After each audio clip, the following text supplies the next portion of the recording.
Hi everyone and welcome to my channel. So today I'll be filming a reading guide for Sarah J. Maas for books. I feel like there's so many series and books to get through and it can be very confusing at times. So I figured I would make this guide as someone who has read all of them. So the first book I'm holding is A Court of Thorns and Roses, and because the books Sarah J. Maas writes are mainly fantasy and romantasy, I would definitely recommend reading this series first. It's the first series I read by her, and I feel like it's the easiest to read and get through. Oh no. So this is the first series I read by her, and I think it's the easiest to read because I feel like it's the one that introduces you to the world the easiest. Although the three separate series that I'm going to be talking about today are all separate from each other, I do feel like this one is the best for when you're getting into romantasy or when you're getting into fantasy. This first book is about a girl called Feyre who hunts in the woods to try and scramble family for her family so they can stay alive. She has two older sisters and her mother sadly passed away, and her father also lives with them, but he's very sick. So one day she kills a wolf to feed her family, and it later turns out that this wolf was actually a high fae. And so another high fae shows up at their cabin and wants to take revenge, but instead they come to an agreement that Feyre will come with him to the high fae world, where she will be living with him in exchange for her family to stay alive. So it's definitely an interesting concept. I don't want to give anything else away, so I'm not going to say anything else. I read this book a couple years ago, so I don't remember exactly how I felt reading this book. I just know that I read it so fast. I read it in like a couple days, and I'm actually planning to do a reread, so maybe I should make a reading vlog. But I love these books. I think this one is only the beginning of like what you're gonna get into. So this is the first book I think you should start with. And then we are continuing the series with A Court of Mist and Fury. This is the second book in the Actor series, and I won't be giving any book descriptions of this one because I don't want to spoil anything for the first book. This video is going to be completely spoiler free. So the second book is most people's favorites. I know that there's a lot about this book on Book Talk, so I do think you shouldn't look anything up because you're going to get spoiled. I got spoiled with the Throne of Glass series on TikTok, so I don't think you should look anything up. I know it's hard, but you shouldn't. But this next book, I think this one's my second favorite in the series. This one is so good. I think it's even better than the first. And so I think this is the next book you should read when we're continuing the series. Then the third book and the last book in Feyre's POV is A Court of Wings and Ruin. And this is, I think, this is a pretty thick one. I think it's the second thickest one in the series. But this one is, again, a continuation of the series, so I won't be spoiling anything.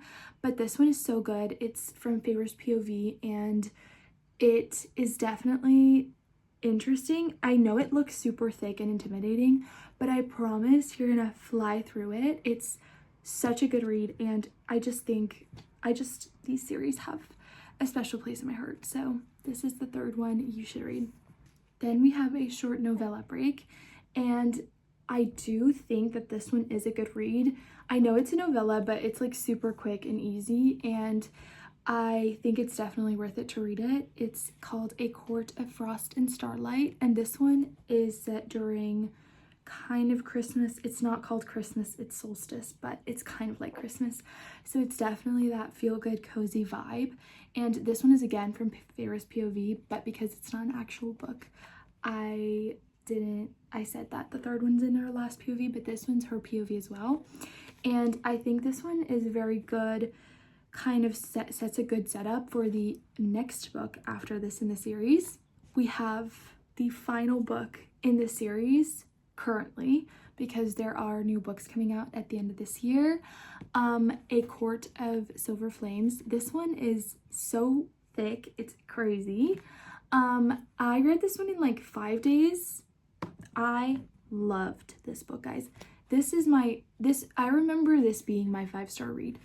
I loved this book so much. This one is in Feyre's sister's POV, Nesta, and I thought this was definitely by far my favorite in the series. I have seen mixed opinions about this book. You either love it or you don't, which is totally fine. Be prepared because this is definitely a hard read, but it's so worth it in the end. And I think it's so interesting because it's a good setup for all the multiverses that Sarah J. Maas creates, but we'll get there in a second. So the next series I read by Sarah J. Maas was the Throne of Glass series, and this is my Roman Empire. This is my favorite series of all time. It is so incredibly good. I would recommend this to literally everyone. It's the best series by far I've ever read. So this book is about Selena Sardathian, who is a young girl, a teenage girl, but she's also a trained assassin, and she got caught and has been living as a slave in the salt mines in their country. And one day a captain offers her a deal. She can enter the king's tournament fighting the biggest thieves and prisoners of the country, and if she wins, she earns her freedom back as the king's personal assassin.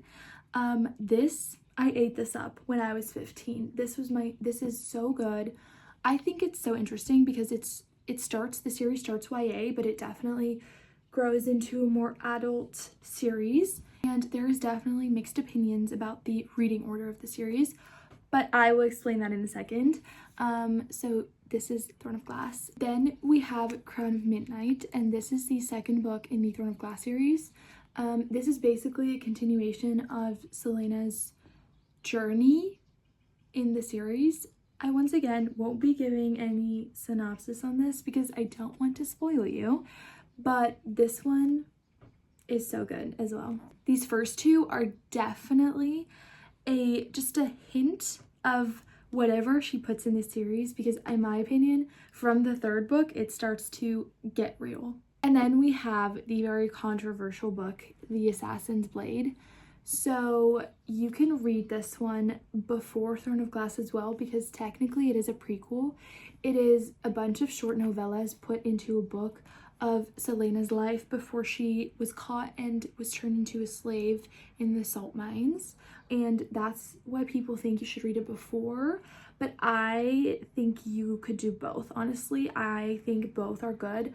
I personally read the Throne of Glass book first, so I already knew everything that had kind of happened and where she ended.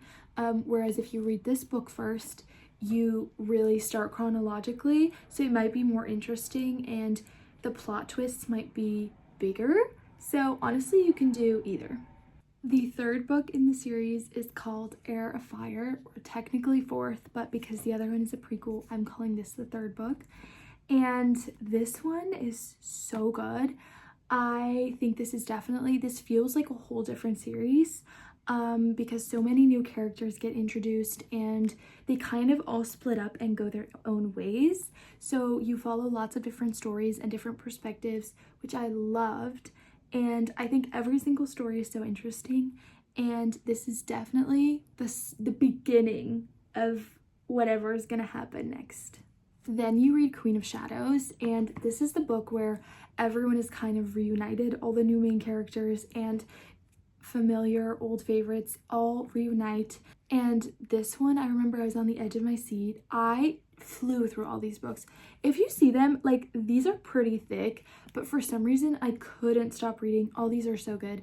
Honestly, if you have not read this series yet, stop what you're doing and read them immediately, because my life was changed by these books, like these two especially, and the next one as well, Empire of Storms, which is my favorite in the series. Like, my life will never be the same after reading these books. If that's not your sign, then I don't know what is. So the next book is Empire of Storms, and this is a controversial one because I did something stupid with this, because these two books are set at the same time. So after Queen of Shadows, you jump into the same timeline, but just different characters. There's so many different characters, and they are split into 2 books, and they both go on a sort of journey. This is the first one you're supposed to read, Empire of Storms, and I read this one not knowing that the cliffhanger this ends on is probably the biggest one I have ever witnessed in a book. And I've read my fair share of books, but nothing will ever top this cliffhanger for me. And then, great, we jump back in time and I have to read this entire book without knowing what's gonna happen next. So that was definitely killing me, and therefore I would recommend the tandem read.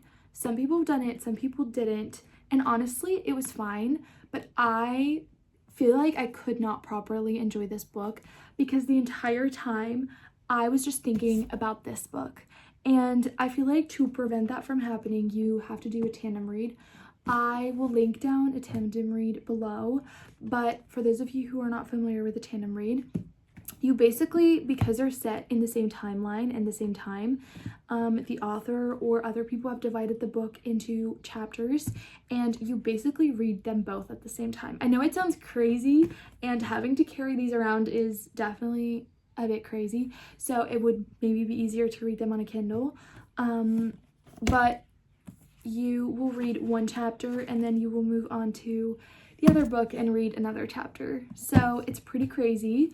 But I think with these two, it's worth it. And trust me, you'll thank me later because you're gonna die when this one ends. And then we have maybe the greatest book ever written, in my opinion, Kingdom of Ash. I think about this book at least once a week, and I read this series like years ago. So if that doesn't tell you, you should read them. This one is huge. It is so big, but I was so invested emotionally, mentally, physically. I was so invested that I read this one so fast as well, in like days. I don't even know what else to say, honestly. Like, these books have changed my life. They've changed my perspective on things, and I think that's what books are supposed to do. So yeah, that's the Throne of Glass series and how you should read them, in my opinion. There's definitely some things you can twitch and change when reading them, but overall, that's the reading order. I will add a tandem read down below so you can look into that. And if you do make the decision to read these books, these series, please let me know what you think. And if you've already read them, please tell me what you think as well, because this is my favorite series of all time, and I love Sarah J. Maas. But we have not reached the end yet because there is a third series, which is Crescent City.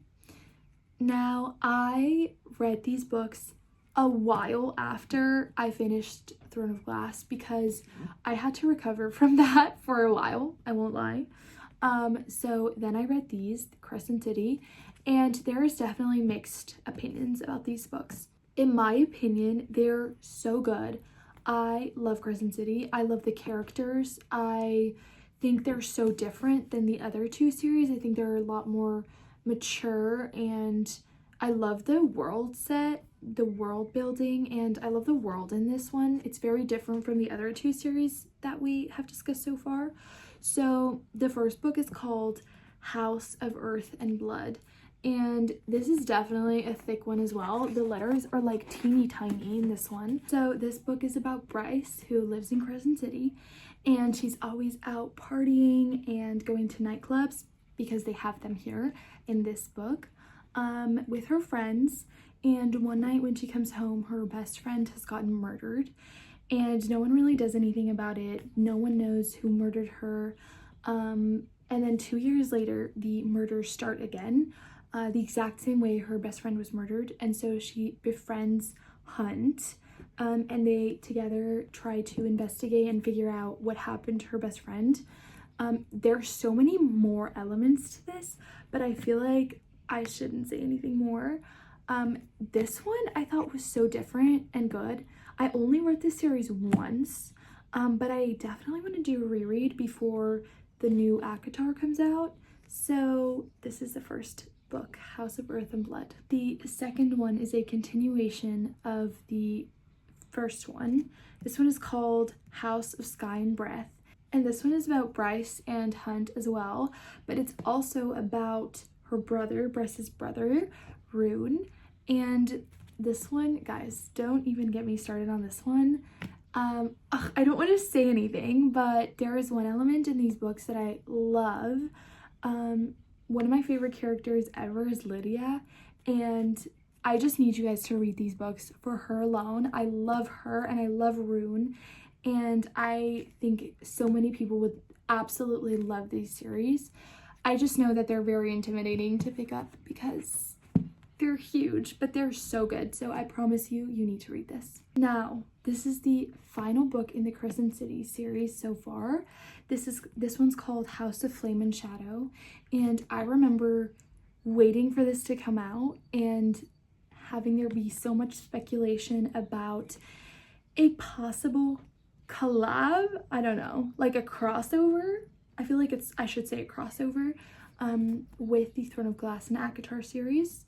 So if you are familiar with Sarah J. Maas, you know that she has 3 very prominent series: the Crescent City, Throne of Glass, and ACOTAR.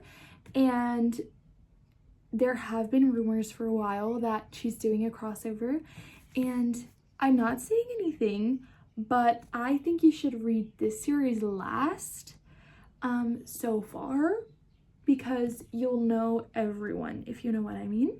I think this one was my least favorite out of the series though, but I am planning to do a reread. So, because once again, I only read this one once when it just came out. So I am planning to do a reread before the next ACOTAR books come out. So maybe my thoughts will change. I don't think they will, but yeah. So this is the third one, House of Flame and Shadow. So these are all Sarah J. Maas's books that I have read, and I think these are all she's written. I'm not sure, don't quote me on that, but I love her series. Every single one means so much to me, and I think if you are into romance or fantasy, you will love them.